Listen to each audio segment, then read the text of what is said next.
transition to TV, as theaters were not so much dying out, but going by the wayside because of the popularity of TV.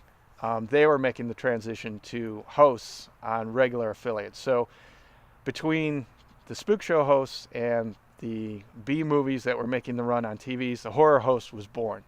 And I would say the heyday was in the 60s, 70s, and then kind of trailed out in the 80s with the advent of cable. And of course now you see a huge resurgence because of the people that grew up with those types of shows, trying to bring them back. What horror hosts influenced you? What horror hosts influenced me? That's an interesting question. I would definitely have to say, without a doubt, Sir Graves Ghastly was the man. Everybody had their own guy growing up, if you grew up in the 70s or 60s. And our guy, Detroit, Sir Graves Ghastly, for the kids market. We had the Ghoul and we had Sir Graves Ghastly, and the Ghoul was definitely hipper and more for the teenage crowd. And when I was growing up, in the 70s, when Sir Graves was really hot, and he was huge in Detroit. I mean, he'd do appearances, and there'd be thousands of kids. Sir Graves was the guy. If you were a 5, 8, 10-year-old boy, he was the guy that you wanted to get the autograph from. So I would say Sir Graves. The people that I really like and try to emulate are like the vintage guys who tried to play a character. They weren't actors in makeup. They were these monsters like Vampira. She was Vampira, and Zachary, he came on and he did his show, and he was Zachary, this monster guy in the cell with all the surrounding guys around him and his characters. I really try to emulate that rather than someone like, and I like what they do, and they have a huge audience, but someone like Svengoolie or the Ghoul or Son of Ghoul, those guys, like, what they do isn't really what I'm trying to do. I'm trying to do not a character, an actor as a character. I'm trying to do this guy who's this demented undertaker, and there is no alter ego. This is who he is. But I like the hosts that were monsters. And then, of course, there were the other ones like Soupy Sales. He was huge in Detroit, and he wasn't technically a horror host, but it was the same thing. He had his group of characters that came on and they did comedy, and really it all kind of relates to one another, and that's the kind of thing that I really like and was influenced by. When you watched the horror hosts show the horror or science fiction movies, who did you watch it with and where? I remember when Sir Graves was at his peak, and to me, at his peak was when he was at his peak for me growing up. I'd say like 76, 77 was, I remember, he was like on in the news and everybody got behind him, and I would watch him with my mom. And I can remember the very first time I saw him and the very first movie I saw on there. It was The Mummy with Boris Karloff, and Sir Graves was hosting, and I had to be about 5 or 6, and I was scared to death of The Mummy. So I'd leave the room when that came on and Boris Karloff was stalking around, and then as soon as Sir Graves came on, I'd jump back in the room and watch Sir Graves.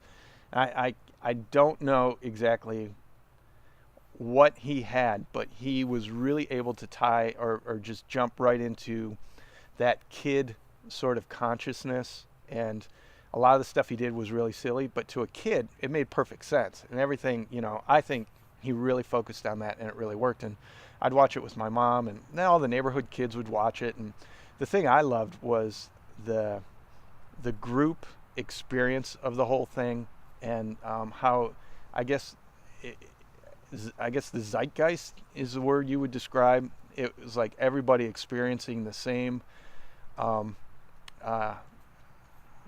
phenomenon at the same time, where everybody was collecting whatever it is you had to send in to get the t-shirt iron-on decals. And then there was the promo he had for King Kong when the remake was coming out, and he showed the original, but he showed it like a half hour every day after school.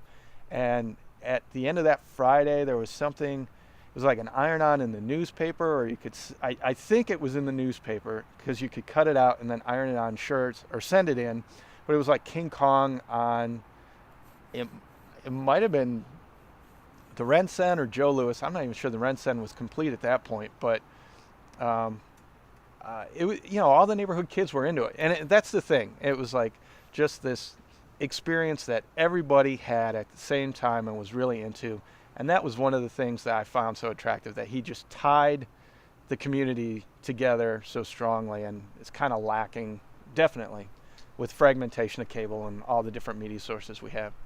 What horror movies as a kid really scared you? The horror movies that frightened me when I was a kid, you've got that kid imagination, so they aren't usually the movies that you would think. But the one that really scared the living daylights out of me, well, there were two. There was Abbott and Costello, it's the Klondike one where they go to Alaska, and there's the crab in the bin that he's fighting with. For some reason, that scared the hell out of me. That crab was a monster to me as a kid. And the other one was the 5,000 Fingers of Dr. T, which was the Dr. Seuss movie, and it plays on all these kids' psychology, abandonment issues, and losing your mom and having someone else come in and fill the dad's. That just scared the crap out of me, and they didn't pull any punches on that one. But those were the two that really. I know they don't make any sense, but those were the two that got me as a kid. Tell us about the horror movie show that you are the host of. Well, the show I do is called Monster Creature Feature with Ormond Grimsby. And we originate out of Raleigh, North Carolina, which is, of course, the state capital, as everybody knows, where Barney and Andy take care of our law enforcement. But we show in Raleigh on Friday nights and Saturday afternoons. Friday nights 10 and midnight, and then Chapel Hill and Durham on cable access in both of those communities in various times throughout the week. And then we also air in New York, Long Island on cable access Saturdays at 1 a.m., I believe. And then we're on throughout the country through the Horror Hosts Underground Network, where different horror hosts throughout the country or fans of horror hosting sponsor different shows that belong to the group and distribute them and show them throughout their community.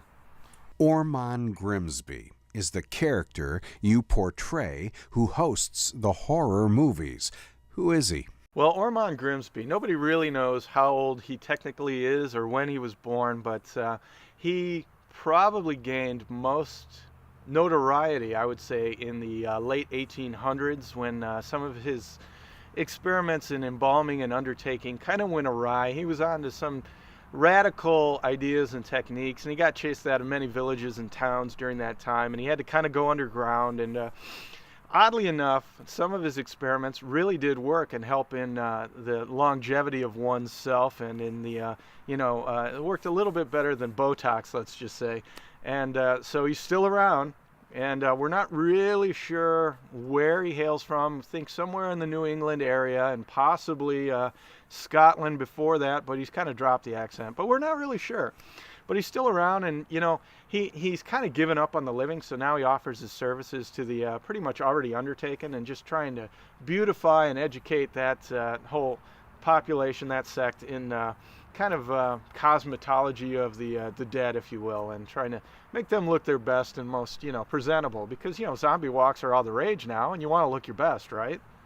So Ormond helps in facilitating in a lot of that. Your character's makeup is wonderful. How long does it take to do Ormond Grimsby's makeup? Oh, yeah. Well, let's see. Ormond, in order to, first you got to get into the mindset. So that's a whole day right there, just trying to, you go out and dig up some fresh graves and just get, your head wrapped around where he's coming from. But the makeup takes generally an hour and a half to do the hair and the makeup and everything else. And it's all your real hair? It is at this point. At some point in the future, I could see going to plugs or something, but at this point, it's all natural. You must keep your hair length and facial hair consistent, right? It's true. You do have to keep some consistency in your look. Luckily, I'm part Bigfoot or part Manimal, so like if I shave off the beard, it's back in about a week. But the hair, yeah, you have to keep a consistent length there. And I luckily have a very helpful partner in terms of cosmetology for myself and my look for Ormond in Raleigh at Atomic Salon. Shannon takes care of me, and Shannon is the owner and operator